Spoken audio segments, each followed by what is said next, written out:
Nah, korespondensi satu-satu adalah salah satu jenis relasi yang memiliki suatu syarat. Ya, syaratnya adalah suatu himpunan atau suatu relasi itu bisa disebut korespondensi satu-satu jika setiap anggota domain berpasangan dengan tepat satu anggota kodomain dan sebaliknya. Jadi sebenarnya syaratnya mirip ya sama yang fungsi, sama yang pemetaan, cuma ada kata sebaliknya, artinya harus berlaku kiri kanan.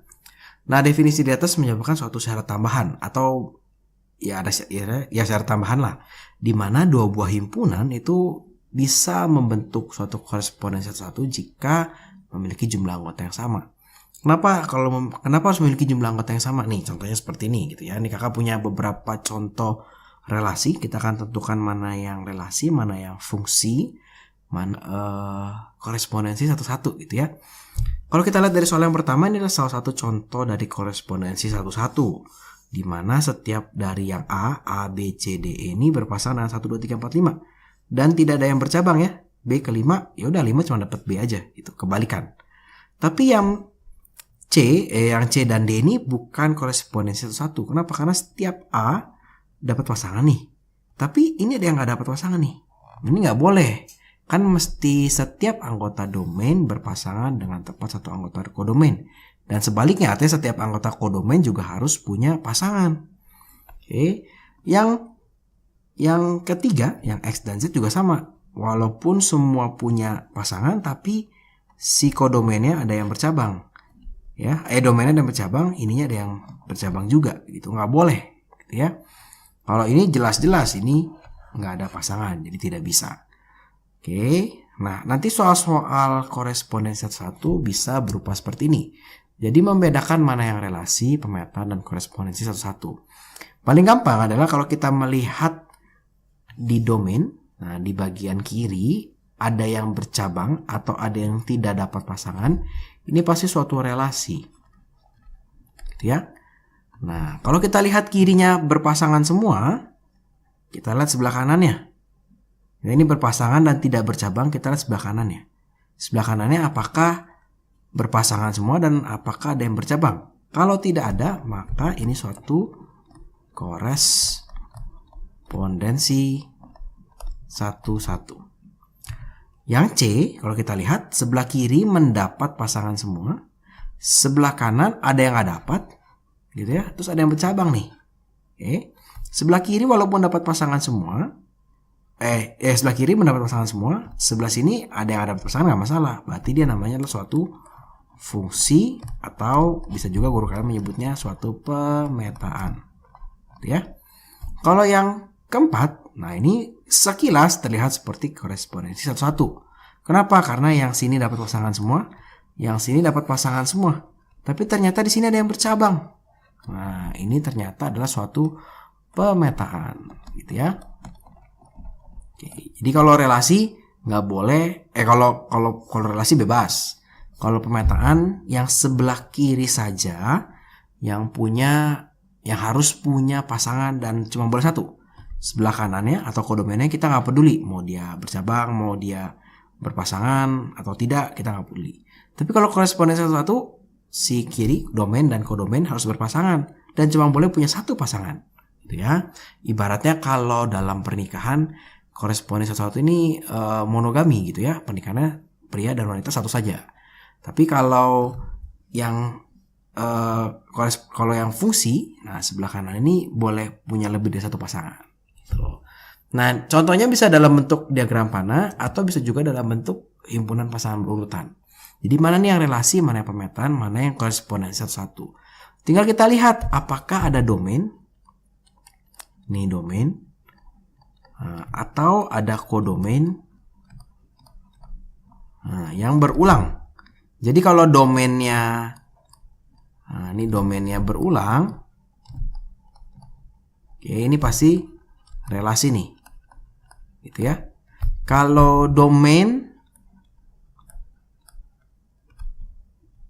kalau kodomainnya berulang, nah ini pasti korespondensi satu-satu. Tapi kalau dua-duanya berulang, nah, oke ya. Ini kalau kodomennya berulang, ini pasti ini fungsi nih. Ini bisa masuk fungsi. Gitu ya. Tapi kalau nggak tiga-tiganya, nah ini kalau kalau tidak ada yang berulang sama sekali, maka ini baru masuk namanya korespondensi satu-satu. Jadi tidak boleh ada yang berulang nih, domain dan kodomennya. Yuk kita cek aja sekarang gimana dengan soal yang A gitu ya. Domainnya cuma ada 1, 5, dan 10. Oke, tidak ada yang berulang. Kodomennya ada 5, 10, 15. Tidak ada yang berulang. Berarti ini korespondensi satu-satu. Gitu ya. Kita coba cek yang B. Dia domainnya berulang terus nih. Nah, domainnya berulang nih. 1, 1, 2, 1, 3, 1, 4. Ini pasti suatu relasi. Ya. Ini kalau kita lihat yang C, wah domainnya nggak berulang nih. 1, 2, 3, 4. Tapi kodomennya berulang-ulang. Nah, ini pasti suatu pemetaan. Ya, nggak harus berulangnya begini ya, ini ekstrim. Tapi bisa aja berulang salah satu aja. Misalnya ini ya, ini 2. 2-nya berulang lagi nih. 3, 4. Ini si domainnya berulang. Pasti dia relasi. Ya. Kalau ini 1, 2, 3, 4. Nggak masalah. 2, 3, 4, 5. Nggak masalah. Nggak ada yang berulang. Oh, ini berarti korespondensi satu-satu. Jadi cara membedakan seperti itu ya. Kalau di diagram panah kita lihat berpasangan atau tidak, bercabang atau tidak. Tapi kalau di himpunan pasangan berurutan kita lihat mana yang berulang. Oke. Nah, biasanya sih kalau korespondensi satu-satu tidak ada soal-soal dalam bentuk diagram kartesius gitu ya. Kenapa? Karena kalau korespondensi satu-satu pasti titiknya berupa garis lurus. Ya, selalu naik ke atas atau bisa juga bentuknya lurus ke bawah gini. Ini pasti koresponden satu-satu. Begitu kita melihat grafik yang miring-miring, pasti bukan koresponden satu-satu, gitu ya. Bisa pemetaan, bisa relasi. Oke, jadi ingat ya kalau yang namanya koresponden satu-satu, kalau di sini kiri nggak boleh bercabang, kanan nggak boleh bercabang, dan semua mesti dapat pasangan. Nggak boleh ada yang bolong, nggak boleh ada yang jomblo, gitu ya. Tapi cuma boleh satu pacarnya. Kalau pacarnya lebih dari satu nggak boleh. Oke, itu korespondensi satu. Nah, bisa juga, kita menghitunglah korespondensi satu yang bisa dibentuk.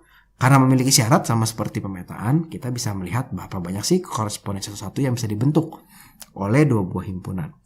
Tapi perlu diingat nih, tadi kakak bilang untuk membuat korespondensi satu, ya kedua himpunan mesti memiliki jumlah anggota yang sama. Ya, syarat ini sangat amat membantu kita. Kenapa? Karena kalau begitu jumlah yang nggak sama 0, nggak bisa bikin korespondensi satu. Dia harus sama jumlahnya. Oke. Rumus yang akan kita pakai adalah n faktorial. Ini bacanya bukan n, karena seru kan n seru gitu ya. Bukan nih n faktorial. N faktorial tuh gimana sih maksudnya? Nah, contohnya misalkan kakak punya 5 faktorial gitu ya. Artinya adalah 1 dikali 2 dikali 3 dikali 4 sampai dikali 5 gitu ya. 1, 2, 3, 4, 5. Kakak punya 7 faktorial, artinya ini 1 dikali 2 dikali 3 dikali 4 dikali 5 dikali 6 dikali 7 gitu. Oke, kira-kira seperti itu. Kita langsung coba aja. Nah, ini manakah yang mungkin memiliki korespondensi satu? Jika mungkin, berapa jumlah korespondensi satu yang bisa dibuat? Kita lihat nih, ini X-nya A, B, C, D, E, F. Berarti ini ada 6. Ya. Untuk Y, nah ini yang A ya. Yang A, untuk N-nya si X, itu ada 6. Untuk Y-nya kita perlu cari tahu dulu nih ya, siapa aja sih gitu ya. Huruf penyusun matematika, berarti M. M-nya kita coret.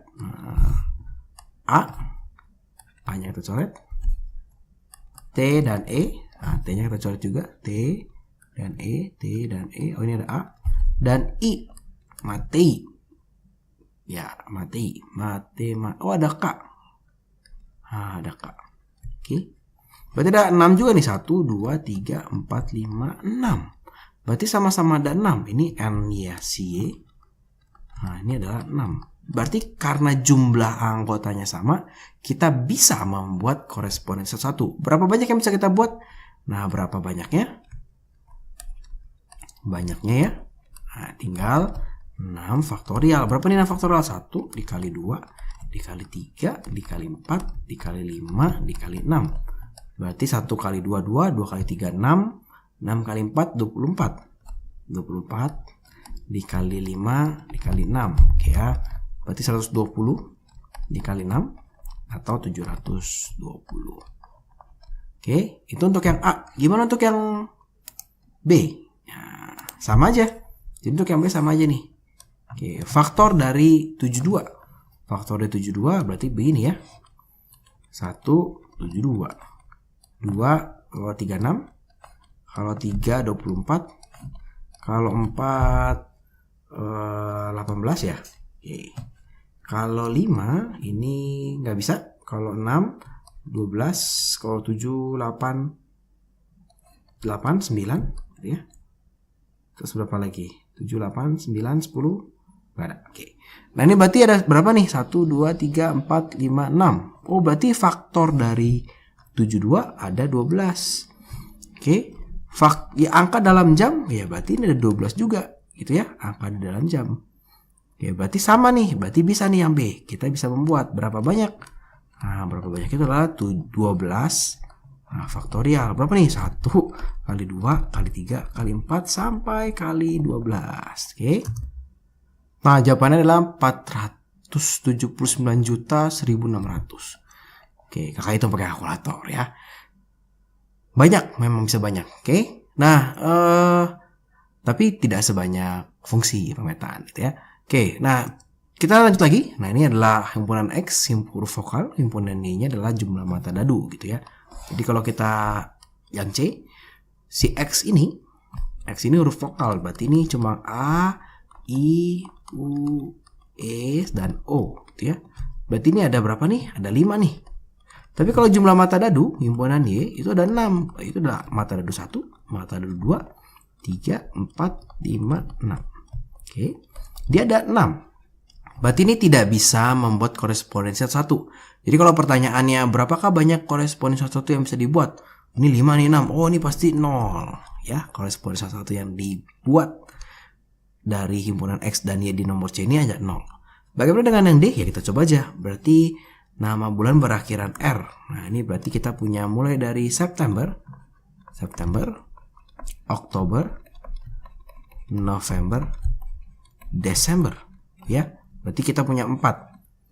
Kalau untuk Y-nya, nah untuk Y-nya bilangan prima kurang dari 10 berarti 2, 3, 5, dan 7.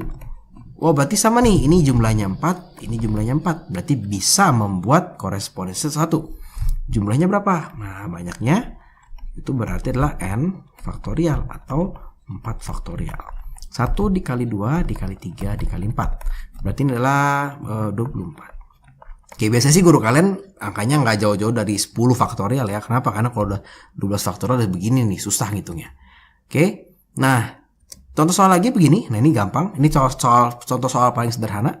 Jadi dia cuma kasih tahu NA, ND berapa sama dengan 6 gitu ya. Tentukan korespondensi satu yang dapat dibuat. Ya udah berarti tinggal banyak yang bisa dibuat.